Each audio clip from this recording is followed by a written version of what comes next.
The first sound wasn't her scream. It was the splash. Cold water hit her face as she gasped, hands trembling against the rough edge of the trough. Her torn dress clung to her back, stained with dirt and blood. The sun above the Texas plains burned mercilessly. Flies circled her wounds like they already knew she was too weak to fight. Elias McCrae stood behind her, 52, skin tanned like old leather, his shirt soaked with sweat and guilt. He wasn't her father, he wasn't her husband, but somehow she had ended up on his land, half dead, barely breathing, and no one in town wanted to know how or why. "Hold on," he said quietly. She tried. Her arms shook. Her lips were blue. The water in the trough rippled as her breath faltered. She had been found at sunrise by the fence line, beaten, barefoot, left for dead. Some said she was a runaway. Others whispered she was cursed.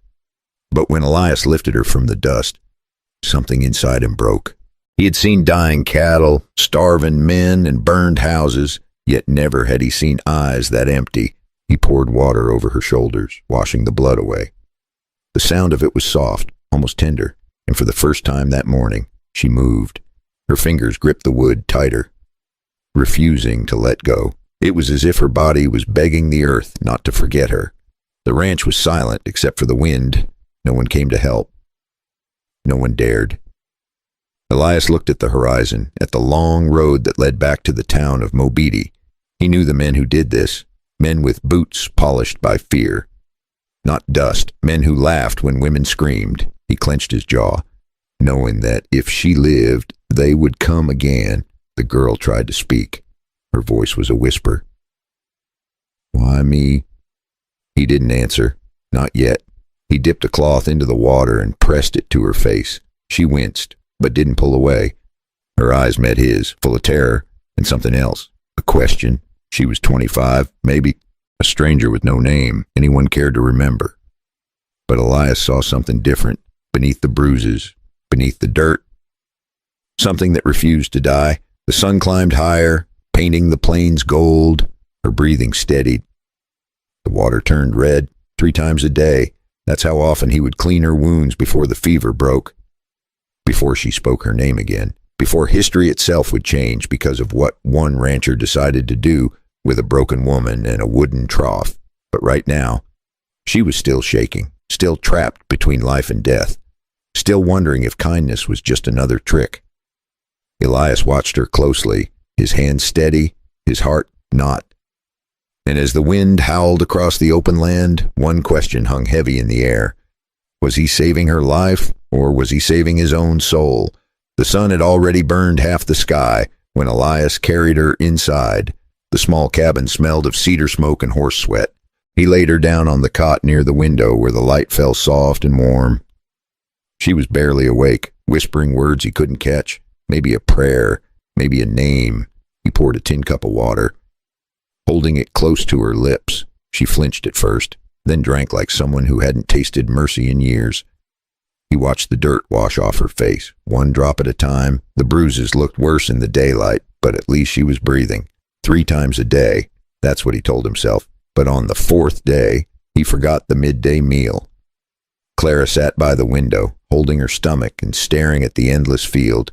When he came running back with a steaming bowl, his hand burned as the soup spilled. "I'm sorry," he said, out of breath. She smiled for the first time. "It's all right," she whispered. "You remembered twice. That's already more than anyone ever did. Morning to clean her wounds, afternoon to feed her, night to keep the fever from stealing her away." He wasn't a doctor, just a rancher with rough hands and a quiet house. But something about this girl made him careful, made him gentle in a way he hadn't been since his wife passed. Every time he touched her skin, he did it like the world might break if he pressed too hard. Outside, the wind rattled the barn door. The horses stomped, uneasy. Coyotes had been circling the hills again. Maybe they smelled blood, maybe they smelled guilt. Elias didn't care. He only cared that she opened her eyes again. When she finally did, it startled him. They were green, soft but sharp, like the color of spring after a long drought. "You're safe here," he said. Her voice cracked. Safe never lasts. He didn't argue. He just nodded and handed her another cup of water. Later that afternoon, he made her soup from cornmeal and salt pork. It wasn't much, but when she tasted it, her shoulders loosened just a little. That was the first time she looked at him without fear, just tired eyes, searching for a reason to trust. By the second night, she was strong enough to sit up. The fever was fading, but the silence between them grew heavy. He worked at the table, mending a bridle strap, pretending not to notice when she watched him. "Why are you doing this?" she asked quietly. He paused. "Because someone should have." She didn't speak after that. She just stared at the fire, as if the flames could explain what his words meant. When the wind howled outside, he added another log. The room glowed golden, soft, alive. She pulled the blanket tighter. Closing her eyes for the first real sleep in days, Elias sat back, listening to her breathing steady like a slow song. He thought it was over for the night, but then she whispered one more thing, half dream, half warning. "They'll come for me when the moon turns full." Elias froze. His hand stopped on the table. He looked at her pale face in the firelight. And for the first time, he wondered who exactly she was, and what kind of men were coming to take her back. Weeks went by before she could walk steady. Her voice grew stronger, but the fear in her eyes stayed the same. By the third morning, the fever had broken, but the fear had not. She woke before sunrise, sitting by the window with the blanket around her shoulders, staring at the open land. Elias poured her coffee, black and strong, the way he always drank it. She took a sip, winced, then smiled a little. It was the first smile he'd seen since she came. "You said they'd come for you," he reminded her. "Who are they?" She didn't look at him. Men from Mobeetie, the kind that don't take no for an answer. Elias's jaw tightened. He'd known men like that all his life, the kind that wore Sunday suits to church and blood on their boots the rest of the week. By noon, he saddled his horse. "Stay inside, lock the door." She grabbed his sleeve, weak but determined. "You'll get yourself killed." He looked her in the eyes. "Maybe, but I won't let them take you." The ride to town was long, dusty, and quiet. Every mile felt heavier. The streets of Mobeetie were waking up when he arrived. Men lined the saloon porch, spitting tobacco, watching him like crows on a fence. He found the sheriff near the feed store. "Morning, Elias," the man said cautiously. "Heard you took in a stranger." "She's not a stray dog," Elias answered flatly. "She's hurt." The sheriff sighed. "You should have left her be. Her name's Clara. Belonged to a cattle broker named Rourke. He paid good money for her." Elias's voice dropped cold. "You don't pay for people." The town went still. Every head turned, and even the wind stopped to listen. Rourke himself stepped out of the saloon, wiping whiskey from his beard. "Well now, looks like the old rancher grew a spine." Elias didn't reach for his gun. He just stared him down. "You beat a woman and call it business. You come near my land again and you'll find out what real work feels like." Rourke laughed and spat near his boots, but the hand holding his glass trembled.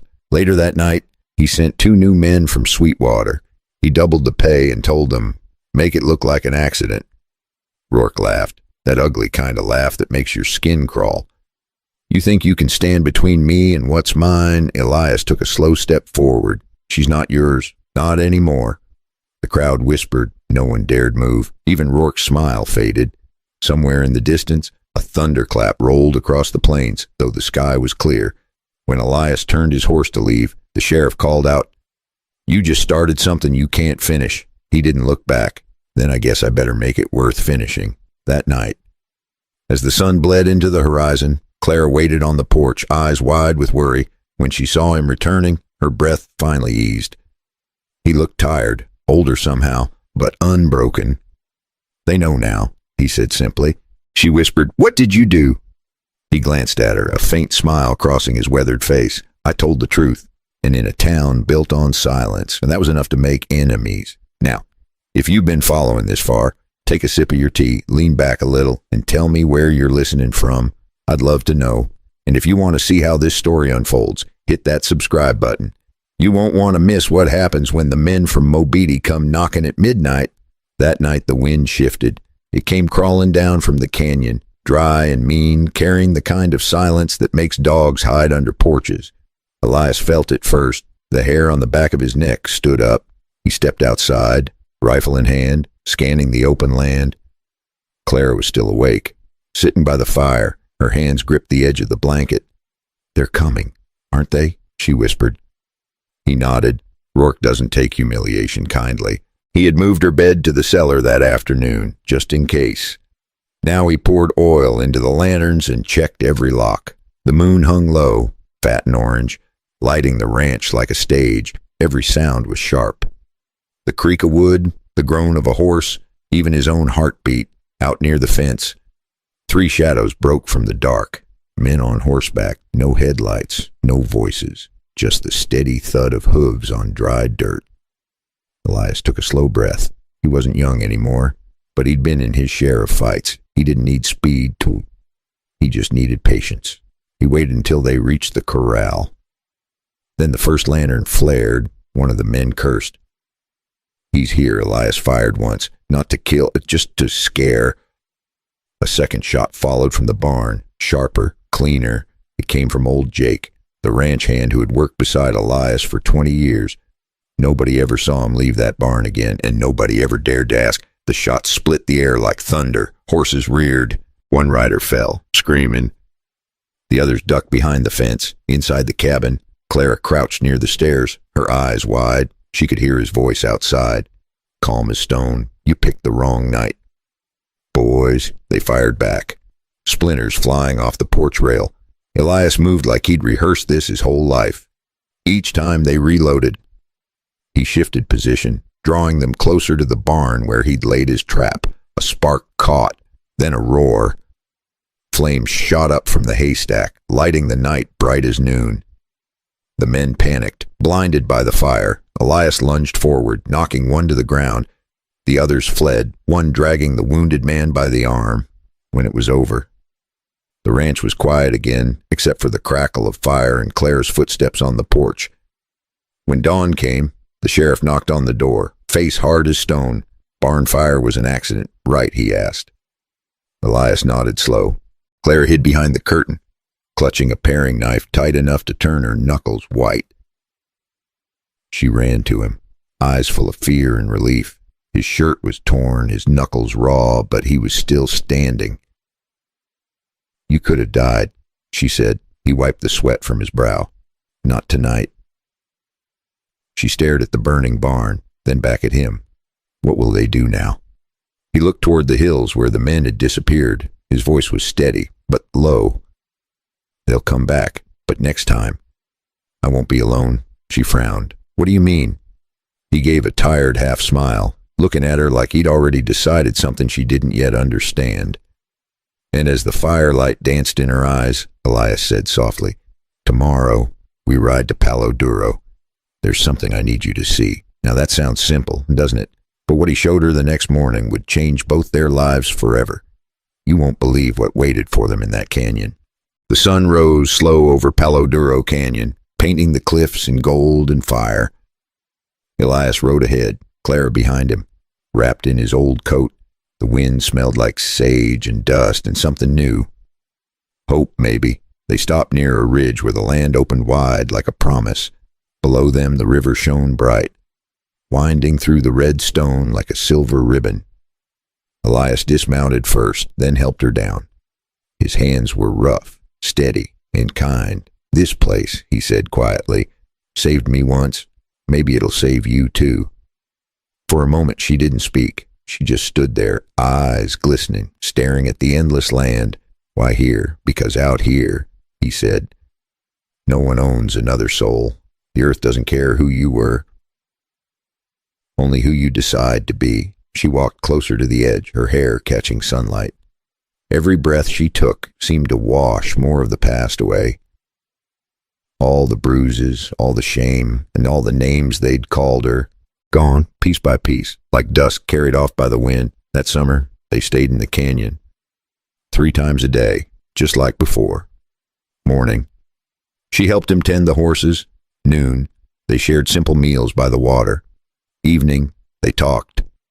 Sometimes Clara would ask about old Jake, but Elias just looked toward the distant hills and said quietly, "He's watching the ranch from somewhere higher now." Sometimes not at all. Just sat by the fire, listening to the world breathe. He never asked her to stay. She never asked him why he cared. Maybe some things don't need explaining. Maybe healing doesn't come with words, only with time. One night, under the stars, she said softly, I thought I was broken. Elias poked the fire and smiled. Maybe you were, but broken things still shine if you hold them up to the light. They both laughed, the kind of laugh that makes you believe in life again. When fall came, they built a small cabin by the river. Not much, just 4 walls and a roof that leaked when it rained, but it was theirs. No debts, no fear, just peace. Years later, folks would say that little ranch became a refuge, a place where no woman was turned away, no hungry soul was ever told to leave. Some said that what Elias and Clara did changed that valley forever. Maybe it did. Maybe kindness really can echo that far. So if you've been listening this far, maybe ask yourself, when was the last time you offered someone a bit of kindness, not because they earned it, but because you could? And maybe ask too, if you were Elias, would you have stopped that day by the fence, or would you have kept riding? If this story touched you, take a second to click like. It helps more than you know. And if you want to hear more stories like this, go ahead and subscribe. And remember, healing doesn't always roar. Sometimes it just whispers 3 times a day.